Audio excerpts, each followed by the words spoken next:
Hello and welcome. Today, I'm going to discuss the PC exclusive VIP Uber rares from the now defunct Mina de Nyanko Daisensu, or Battle Cats with Everyone. Most sets in this version of the game had a special VIP Uber rare variant of the set that included the special Uber rare. This video is going to be split into two separate parts so as to A, I can go to a little bit more detail about each Uber, and B, to not overwhelm myself by trying to analyze 13 units I've never used at all. Now before we start talking about these Uber rares, there's two things I want to go over, and those are stat calculations and this unique stat called CAT. Something that this version of the game has that the mobile version doesn't is a PvP mode, where players would face off against each other with their own units. When discussing a unit's stats, certain abilities like massive damage and resist have a base 3 times multiplier and a base 4 times multiplier respectively. However, with certain fruit treasures you can get from Into the Future and Cats of the Cosmos, for most of the traits you can increase this multiplier by a certain amount. I will put all the relevant multipliers on the screen here. When we get to stats like resist, for example, I will be discussing the stat as if the fruit has been maxed out, so some of the unit stats can have both the treasure multiplier and a non-multiplier stat for specific stats. One last note, when I compare them with other units, legend rares are not considered, and I will be putting them in the context of version 11.7. With this section done, we can actually get on with the video. Capmaine is the VIP Uber from the Dynamite set. Her evolution is Capmaine SP. Capmaine is able to deal massive damage against zombies, floating, and cat units. She is also resistant against cat units, is immune to freeze and slow, as well as having zombie killer. Capmaine has slightly lower damage and health, so I have a side-by-side stat comparison with Capmaine SP. I will be doing this with all the units that apply, and all stats shown here are level 30 stats. She deals 193,800 damage against zombies and floating enemies. She also deals 145,350 damage against cat units and has 489,600 health against cat units. Her main role is that she's a zombie and floating attacker. Since she targets more than one trait, her base damage isn't as high compared to units that target one specific trait, such as Wendy, who deals 275,740 damage against floating enemies at level 30. However, she still has the second highest raw damage against floating enemies as well as zombie enemies. In that department, she's only outmatched by Lionheart from the Iron Legion set. Her DPS against zombies is also still one of the highest when fighting them, having 23,924 DPS, which is only outbeaten by, again, Lionheart. Against floating enemies, her DPS is only outmatched by REI and Herachrist. However, Herachrist is a single target and a collaboration unit, and REI is a part of a banner that rarely comes around. She is able to outrange most zombie enemies and would only be outranged by Zamel, Zappy, Cadaver Bear, and a few boss zombie enemies. However, floating enemies are a bit of a different story, since a good chunk of them have a longer range. For example, most face variants as well as Muth variants. She is still tanky enough to land a hit against them, but she won't be able to stay for too long if the enemy backline support is overwhelming. Next up is Mimi Luga. Mimi Luga is named after the Japanese word for ear, which is Mimi. Mimi Luga, like other first form Lugas, should never be used unless you're using a meme loadout. Its evolution, Mimiland Pasiland, has stats that are more in line with a proper Uber. Mimiland has a 30% chance to freeze any enemy for 6.4 seconds, 30% chance to slow all enemies for 8 seconds, 30% chance to weaken all enemies for 8 seconds, 30% chance to knock back all enemies, 30% chance to perform a critical hit, and is resistant against cat units. You could sort of treat Mimi Luga like a longer ranged area attacking version of Ebisu without the double bounty drop or the multi-attack. Mimi Luga has a surprisingly high DPS for a status unit like this. Although his frailty, being a signature trait of most Lugas, means that he needs to be well guarded to be utilized 100% of the time. It should also be mentioned that unlike Ebisu, Mimi Luga has a pretty bad upkeep when it comes to statuses it inflicts due to much longer time that it takes to attack again, as well as not having a multi-hit.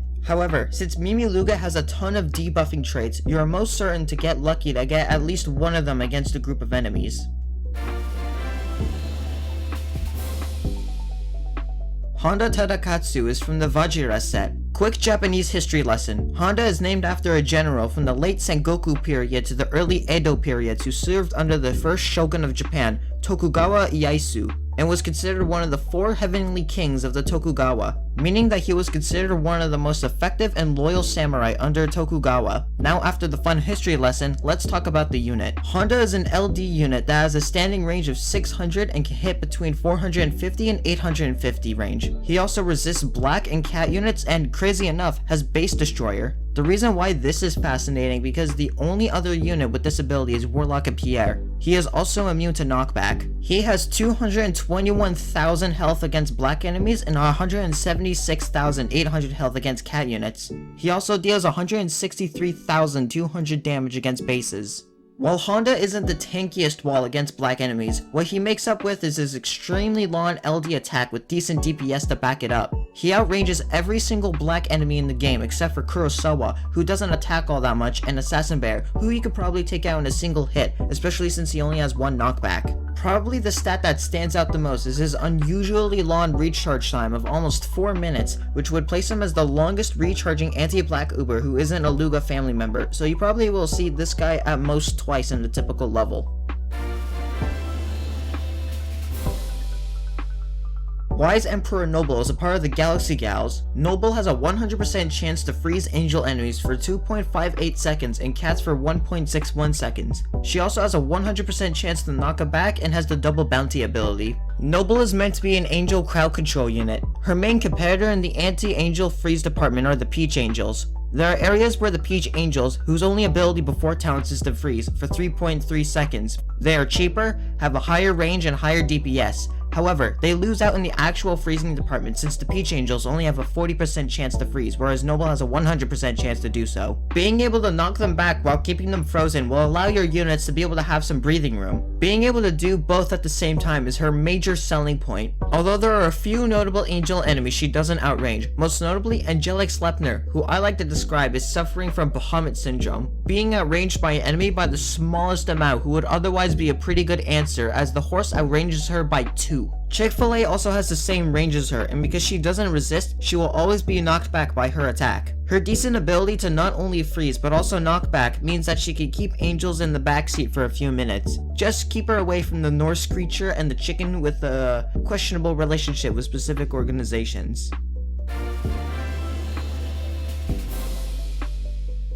Nuclear Dragon King Beerus is the VIP Uber of the Dragon Emperors. Beerus is a wave immune Uber who is resistant against aliens and cat units, as well as having a 50% chance to knock them back. Beerus has 382,500 health against aliens and 306,000 health against cat units. Beerus is probably one of the best alien tanker Uber rares due to his great range and boasting one of the highest health pools against alien enemies. Every other alien tanker either suffers from a shorter range or lower DPS. While Capmaine Mark III is without a doubt the better tanker and anti-wave unit, what Beerus makes up for his slightly lower stats is his almost 300 more range. However, the fact that Beerus can knock back aliens is not that great, since aliens are the one trait where knocking them back usually tends to have more negatives than positives. A good chunk of the strong hitting aliens tend to have a lot of range, and the short range aliens tend to have a huge chunk of backliner support that can mess your units up big time. As an anti-wave unit, their DPS is rather decent, but the overall damage is a bit pitiful compared to other anti-wave Ubers, and would eventually get outclassed by the likes of Talented Dancer. By the time you can get another Beerus out, if you're willing to sink that much cash into getting him out, you could probably get 6 or 7 dancers out on the field without sinking too much into your wallet. Another thing is that the 2 wave enemies that outrange Dancer but not Beerus are a collab unit and the Mammoth that only shows up at around Christmas season. While you can argue that he effectively outranges Crazed Titan and Manic Chimera, since Dancer only outranges them by 10, the thing with these enemies is that they have no TBA, so unless you're unable to stall them, then there usually won't be any problems. What saves Beerus here is that since talents aren't unlocked until after Into the Future, his viability as an anti-alien tanker and wave immune unit is pretty decent until around that point.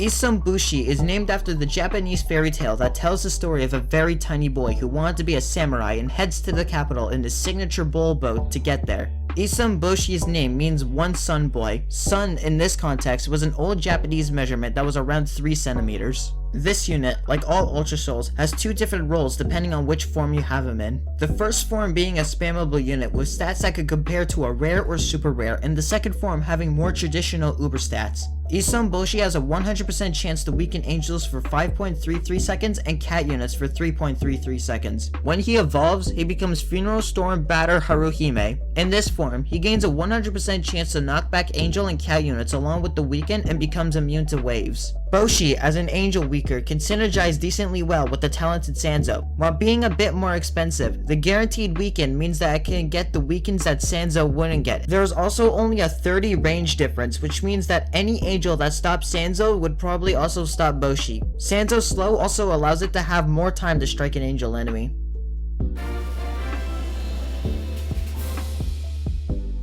Now to talk about his second form, Funeral Storm Batter Harohime. Harohime now gains the ability to knock back angel enemies while also being immune to waves. Funny enough, it being immune to waves wouldn't help it in regards to fighting angel enemies until the very latest update as of recording this. Rajakan has already become one of the most frustrating enemies to fight for most people.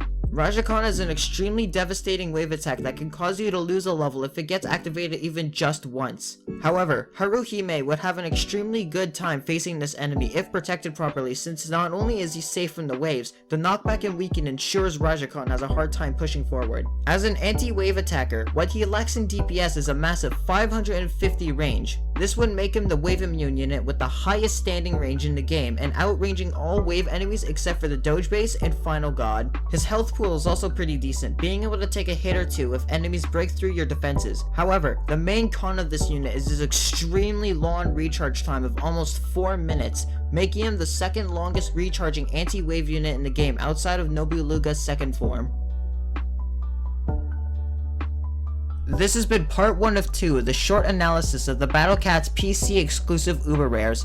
Out of the 7 I've discussed in this video, which is your favorite? If you want to add something about the unit on a pro or a con I missed, add it in the comments down below. If you enjoyed this video, why not give it a like and maybe even subscribe if you enjoy the content on this channel. Anyways, have a wonderful day everyone.